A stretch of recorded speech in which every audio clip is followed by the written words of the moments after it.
नमस्कार, मैं Dhananjay Kumar the public India में आपका स्वागत है। टैरिफ लगाने की जो बात है अमेरिका की और ट्रंप की, वो तो अपनी जगह है, लेकिन हमारे देश की जो अर्थव्यवस्था है, वो लगातार बुरी हालत में है और अर्थव्यवस्था पर चर्चा न हो या उस पर बात न हो, इसके लिए लगातार जो है मोदी सरकार या कहिए भाजपा सरकार या कहिए संघ धर्म को आगे लाती है और धार्मिक भेदभाव जो है हिंदू-मुसलमान उसका खेल खेलती रहती है और अब ये भयावह स्तर पे पहुँच गई है। आप देखिए कि पिछले 5-6 महीनों से लगातार शेयर बाज़ार की जो हालत है, लाखों करोड़ रुपए डूबे हैं। जो भारत की कंपनियाँ हैं, पीएसयू कंपनियाँ हैं, जो प्राइवेट कंपनियाँ हैं, जो देश के आम निवेशक हैं उन सब का। और उसकी बड़ी वजह बताई जाती है कि भारत सरकार या भारत में जो अर्थव्यवस्था है उस पर विदेशी निवेशकों का भरोसा नहीं, इसलिए वो चीन में अपना पैसा लगा रहे हैं। और जो विदेशी निवेशक जो भारत में पैसा लगा रहे थे शेयर बाज़ार में, यहाँ से पैसा निकाल लिया उन्होंने और वो जो है विदेश में लगा रहे हैं, यानी चीन में लगा रहे हैं। अब इस पर कहीं मोदी सरकार कहीं बात करती नहीं नज़र नहीं आ रही है। आप याद कीजिए चुनाव का समय जब लोकसभा चुनाव हुआ था तो कहा गया था कि देखिए अभी शेयर बाज़ार कहाँ जाएगा।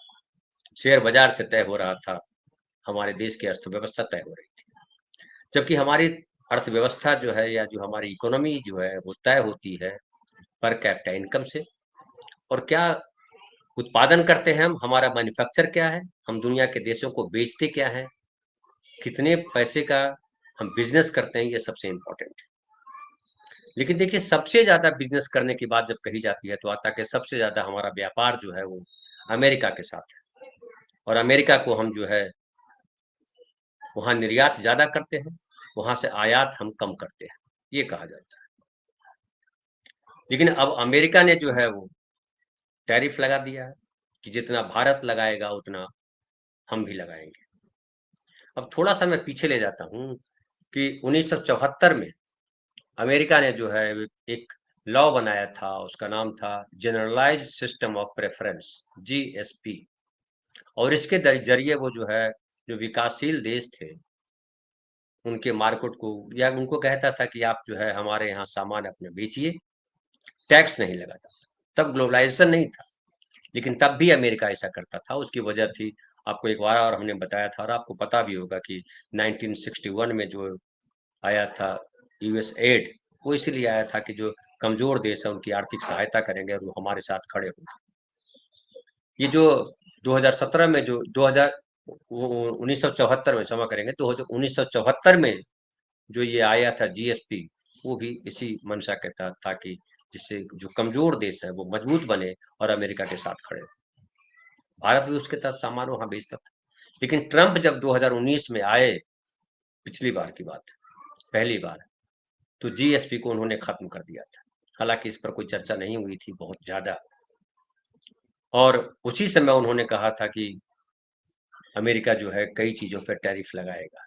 उसके बाद हालाँकि टैरिफ कम था इसलिए बहुत ज़्यादा उस पर चर्चा नहीं हुई और इतनी इतनी बुरी स्थिति हमारी अर्थव्यवस्था की तब थी नहीं, जो आज है स्थिति। और आज जो है सरकार जो पहले वादे करती रही, पहले नोटबंदी आया कि काला धन है, उसके बाद जीएसटी आया कि देश की व्यवस्था जो है बदल जाएगी, ईमानदार हो जाएगी, तमाम चीज़ें हुई और उसका नतीजा हुआ कि देश पूरे तरह से जो है उसकी अर्थव्यवस्था जो है वो बैठ गई। एमएसएमई जो जिसको कहते हैं कि लघु और कुटीर उद्योग, वो हमारे देश की रीढ़ हुआ करती थी। जीएसटी ने सबसे ज़्यादा नुकसान पहुँचाया उसको और सबसे ज़्यादा नुकसान पहुँचाया नोटबंदी ने। दोनों ने मिलकर पूरे देश की अर्थव्यवस्था की ऐसी की तैसी कर दी। और अब जो है उसका असर जो है अर्थव्यवस्था के डूबने का असर जो है खाली शेयर बाज़ार पे नहीं है, बाकी चीज़ों पर भी। अब देखिए एक रिपोर्ट जो है आरबीआई के थ्रू जो आती है जो उसमें है कि 28 फरवरी को उसने आंकड़ा एक जारी किया, जिसमें कहा कि वित्तीय वर्ष 2024 और 25 के 9 महीनों में बैंकों के गोल्ड लोन पोर्टफोलियो में 71.3% की बढ़ोतरी हुई है और ज्वेलरी रख करके लोन लेने का जो आंकड़ा है वो 1.72 लाख करोड़ यानी 2.25 लाख करोड़ रुपया लोन लोगों ने अपनी ज्वेलरी को रखा। और इसकी वजह एक तो एक इसकी दो वजहें बताई जाती है, एक पक्ष और दूसरा पक्ष। मैं दोनों पक्ष आपके सामने रखता हूँ। एक तो ये कहा जा रहा है, जो पॉजिटिव पक्ष कहा जा रहा है कि ऐसा इसलिए बढ़ा है, और ये उसकी वजह ये है कि अप्रैल 2024 से लेकर दिसंबर 2024 तक गोल्ड लोन में जो 68% की बढ़ोतरी हुई है, उसमें इसकी वजह ये है कि 21% कीमत बढ़ गई। जो गोल्ड की कीमत थी वो बढ़ी है, एक तो ये। दूसरा साथ में ये उसके साथ अटैच है कि इस दौरान अनसिक्योर्ड लोन से जुड़े नियम कड़े हुए हैं, और लिहाजा बैंकों का गोल्ड लोन जैसे सिक्योर्ड लोन का पोर्टफोलियो बढ़ा है, क्योंकि गोल्ड जो है वो सिक्योर्ड लोन है, और अनसिक्योर्ड लोन जो होता है जिससे कि आप जो है जिसपे कोई गारंटी हम नहीं देते। और आरबीआई ने अभी ये किया है कि अनसिक्योर्ड लोन पर रिस्क वेट जो है, जो जोखिम का भार है, वो 25 परसेंटेज पॉइंट बढ़ा करके 125% कर दिया है। इस वजह से बैंक अनसिक्योर्ड लोन देने में सख्ती बरत रहे हैं। पहले था कि आप प्रोजेक्ट लेकर के आइए और लोन मिल जाया करता था, अब नहीं दिया जा रहा है। पहले बाकी सारी चीजें जो एजुकेशन लोन, कई तरीके के लोन होते थे, बिजनेस खड़ा करने के लिए लोन, और प्रोजेक्ट लोग लेकर के जाते थे और लोन मिल जाया करते थे। बहुत ज्यादा एनपीए हुए, जो बहुत ज्यादा लोग डूबे, कर्ज में चले गए, लोग दिवालिया हो गए, बहुत सारे लोग, बड़े बड़े इंडस्ट्रीज दिवालिया हो गए, बड़े बड़े व्यापारी दिवालिया हो गए। अक्सर घटनाएं आप सुनते होंगे कि अर्थव्यवस्था की वजह से जो है उनके माली हालत खराब हो गई, कर्ज में डूब गए और उन्होंने पूरे परिवार सहित आत्महत्या कर ली। अभी कलकत्ता की एक फैमिली की कहानी है कि दो भाई थे मारवाड़ी, और दोनों ने करोड़ों का बिजनेस लगाया था, और किस तरह से लगातार डूबते चले गए। फाइनली जो है पूरा परिवार जो है वो आत्महत्या कर ले उसने। तो वो जो है अब अनसिक्योर्ड लोन की वजह से जो है बैंक भी लगातार घाटे में जा रहे थे, एनपीए उनका बढ़ रहा था। और एनपीए जब बढ़ जाएगा तो जाहिर है कि बैंक की आमदनी जब घटेगी तो कई सारे सवाल उठेंगे। और अब जो लगाना था, जितने पैसे वसूलने थे, देखिए कितने पैसे आपसे वसूले जाते हैं। अब दो चार मैं आपको गिनाता हूँ, बाकी सब आपको पता है कि आपके अगर जो क्राइटेरिया है, लिमिट है, मिनिमम लिमिट, अगर उससे कम होता है तो आपको 250 से लेकर के 750, 1000 रुपया वसूला जाता है, और कई हजार करोड़ रुपए वसूले जाते हैं हर साल, ऐसे ऐसे ये लिमिट के आधार पर। फिर जो है कई तरीके की सुविधाएं, मैसेज देने की सुविधा है, आपको चेकबुक की सुविधा है, इंटरनेट की सुविधा है, तो और फलाने की सुविधा है। हर सारी सुविधाओं के नाम पे आपसे पैसे लिए जा रहे हैं। बहुत पहले ऐसा नहीं होता था, बैंक जाते थे और आपको सुविधाएं मिलती थी। उसके अलावा स्टाफ कम किया है बैंकों ने, क्योंकि उनका लोड बढ़ रहा है, खर्च बढ़ रहा है, आमदनी उस अनुपात में है नहीं। तो इसलिए ये जो आरबीआई ने जो बढ़ाया है अनसिक्योर्ड लोन पर रिस्क वेट, उसकी वजह से बैंक अब सिक्योर्ड लोन दे रहे हैं, और उसकी वजह से गोल्ड पे लोन जो है ज्यादा लिया जा रहा है। फिर ये भी देखिए कि नोटबंदी का जो नुकसान हुआ था, उसमें घर की महिलाओं के पास जो पैसा होता था, एक छुपा हुआ, जो कहते हैं विपत्ति के समय काम आता था। गांव में तो खास करके ये सब चीजें, शहरों में भी चीजें थी जो बैंकों वाले सिस्टम में एक तरह से कहिए महिलाएं नहीं थी। लेकिन जब नोटबंदी हुई तो तमाम लोगों को बैंकों में आना पड़ा, जन धन योजना ढोल पीट करके खोला गया कि सबके अकाउंट हो जाएंगे। लेकिन सबके अकाउंट हो जाए के चक्कर में सबके मिनिमम अकाउंट हो गए, मिनिमम बैलेंस भी नहीं रहा, और मिनिमम बैलेंस होते होते वो पैसा भी कट गया। कई तरीके के जुर्माने लगे लोगों पर। अब एक और वजह बताई जा रही है कि जो हमारी अर्थव्यवस्था जो है, जो खराब हुई है, उसमें एक बड़ी वजह है कि असंगठित क्षेत्र की हालत बड़ी खराब है। और हमारे देश में जो 94% कामकाजी लोग जो हैं वो असंगठित क्षेत्र में काम करते हैं। संगठित क्षेत्र और असंगठित क्षेत्र, दो क्षेत्र होते हैं। तो संगठित है जिसका रिकॉर्ड है, जिसकी सारी चीजें हैं, जो सरकार के पूरे इसमें है, और उसका तय जो है कि इतने वर्कर रखने होंगे, आपको इस तरीके से व्यवस्था करनी होगी, तमाम चीजें उसमें होती है। और जो असंगठित क्षेत्र है उसमें 10 आदमी, 5 आदमी, जो कुटीर छोटे छोटे उद्योग जो चलाते हैं लोग, आपस में करते रहते हैं, वो सारी चीजें हैं। तो असंगठित क्षेत्र का जो है वो 94% लोग जो है असंगठित क्षेत्र से जुड़े हैं। और यहाँ ग्रोथ रेट जो है बेहद धीमा हो गया है। इसमें काम करने वाले लोगों का वेतन नहीं बढ़ रहा है, उन पर महंगाई का दबाव बना हुआ है, और शिक्षा, स्वास्थ्य और दूसरी सेवाओं की कीमतें बढ़ी हैं। इसलिए लोगों को अपने पास मौजूद गोल्ड के एवज में लोन लेना पड़ रहा है। और इसका आप एक और रिपोर्ट आई थी, आपको याद हो अगर, मैंने इसका जिक्र भी किया था, जिसमें आया था कि ब्लू वेंचर की रिपोर्ट थी वो, की 10% ही देश की आबादी है जिनके पास एक्सेस है 58% संसाधन का, जो अर्थव्यवस्था में उनकी भागीदारी है।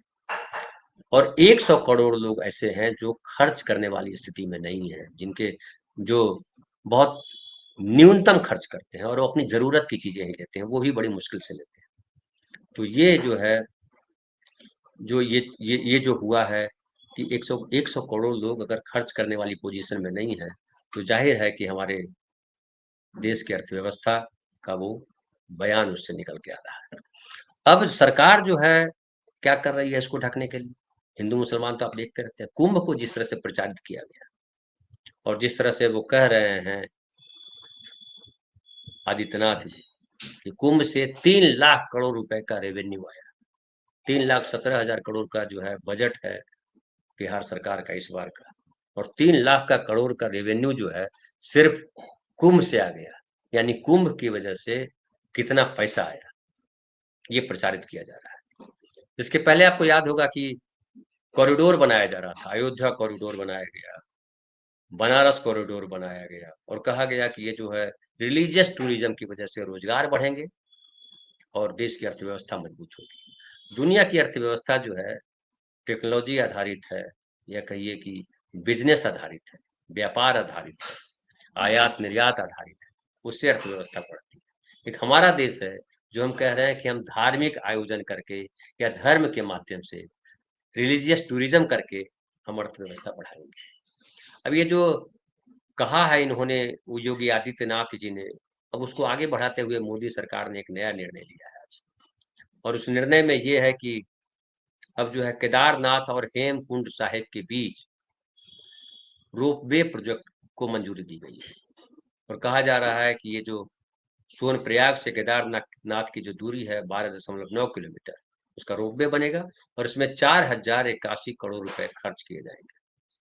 और जो मंत्री हैं, केंद्रीय मंत्री अशोक अश्वनी वैष्णव, उन्होंने कहा कि इसका सबसे बड़ा फायदा यह होगा कि अभी जो यात्रा 8 से 9 घंटे में पूरी होती है, वो घटकर 36 मिनट की हो जाएगी।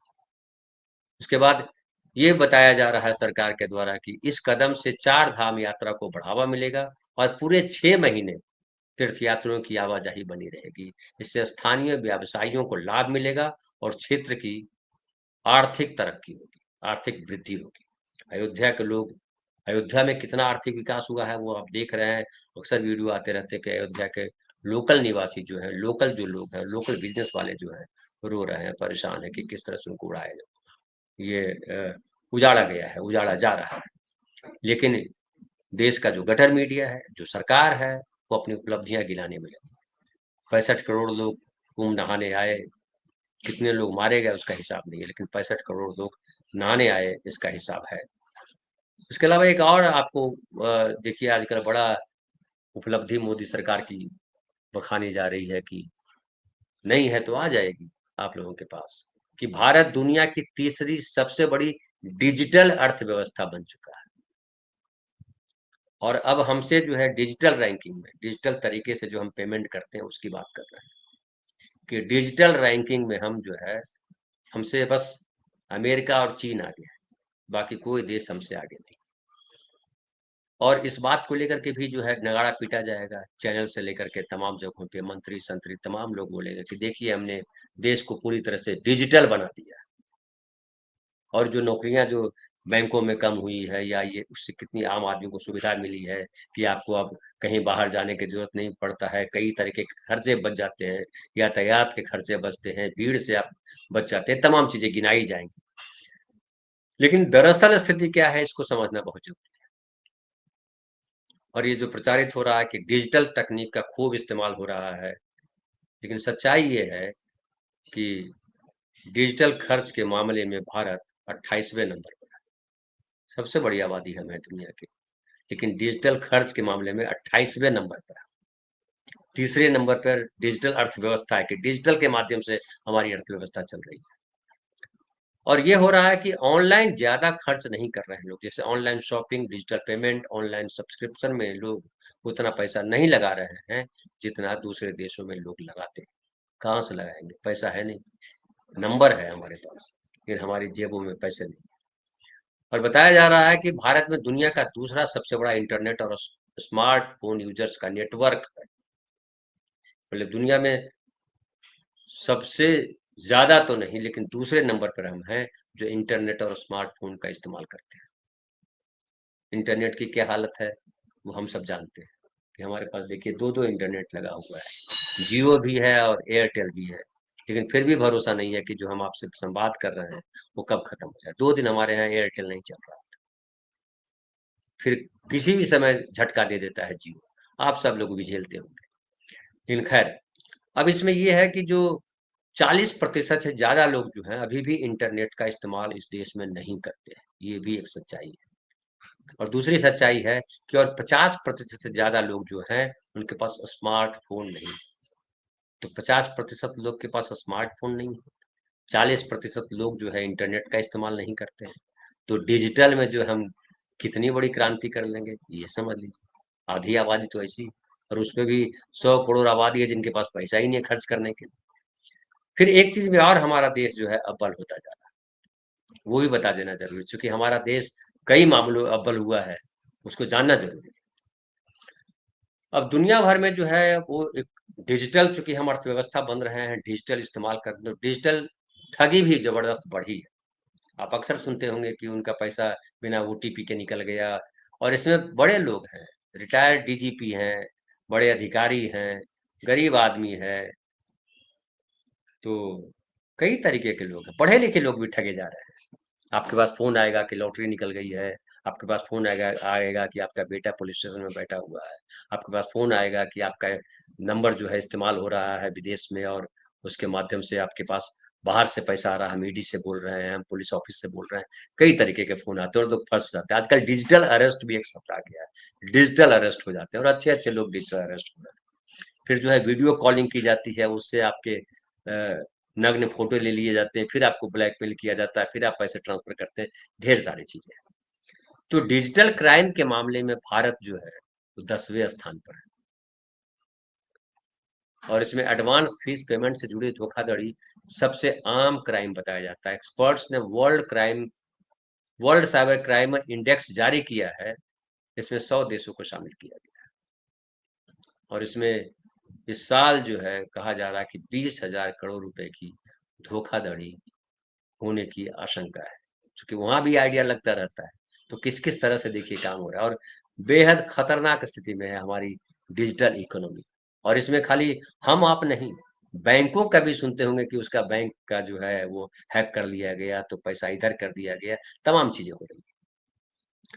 लेकिन हमारी सरकार जो है इन सब चीज़ों से किनारे करके आपका उधर ध्यान नहीं जाए इसलिए मंदिर, मस्जिद, हिंदू, मुसलमान, शिवाजी, औरंगज़ेब तमाम चीज़ें कर रहे हैं और रिलीजियस जो है वो टूरिज़्म डेवलप किया जा रहा है और आँसुओं की कौन पूछे? अयोध्या में बहुत लोग रो रहे थे, उनका घर तोड़ दिया गया, उनके मंदिर तोड़ दिए गए, उनकी दुकानें तोड़ दी गई, उनके बदले में मुआवज़ा नहीं मिला, लेकिन कोई सुनने वाला नहीं। न मीडिया सुनने वाला है, न सरकार सुनती है। पहले मीडिया अगर कुछ बोलता भी तो सरकार सुनती थी। इस सरकार को सुनना नहीं कुछ, क्योंकि इसको पता है हमको करना क्या है और इतना ही करना है कि हम हिंदू मुसलमान करते रहें, देश जाए भाड़ में, सब भगवान भरोसे, अल्लाह भरोसे कर दें और उसके बाद जो है हम सत्ता पे बने रहें। मैं पढ़ रहा था चंपारण आंदोलन के बारे में, उसमें बड़ा अच्छा लिखा है एक जगह कि गांधी जी जब देश घूम रहे थे तो उनको महसूस हुआ कि इस देश में तमाम तरीके के अन्याय है, शोषण है, गरीबी है, भुखमरी है, लोग कष्ट भोग रहे हैं, लेकिन वो भगवान भरोसे। उनको लगता है कि ये जो है प्रभु की वजह से है, भगवान की वजह से है, अल्लाह की वजह से है, इसके लिए किसी और का दोष नहीं है। आज हम ये महसूस कर सकते हैं, आज भी यही चल रहा है। हम सब भगवान भरोसे किए जा रहे हैं। जो भगदड़ में मारे गए, चाहे प्रयागराज में या नई दिल्ली रेलवे स्टेशन पर, उनको मोक्ष मिल गया, ये ही कहा गया। मोक्ष मिलने का मतलब है कि जीवन मरण से मुक्ति, यही तो चाहिए हमको।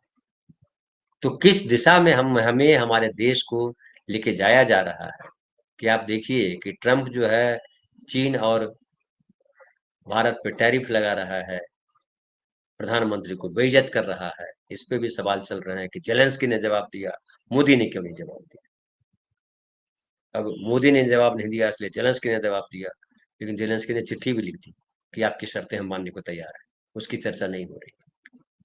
मोदी जी गए थे कि टैरिफ नहीं लगाया जाएगा, हमारे देश देश की अर्थव्यवस्था को मजबूत करने में अमेरिका मदद करेगा, लेकिन क्या हुआ?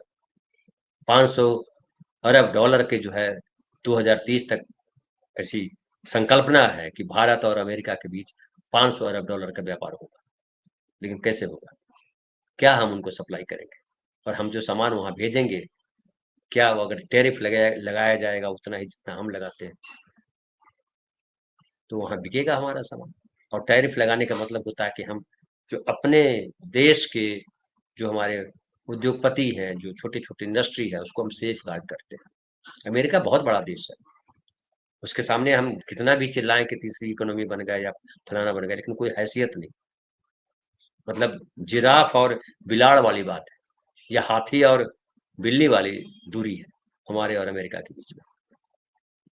लेकिन अब लग रहा है कि हम ऐसी इस तरह से तो हम जा नहीं सकते अमेरिका से आके।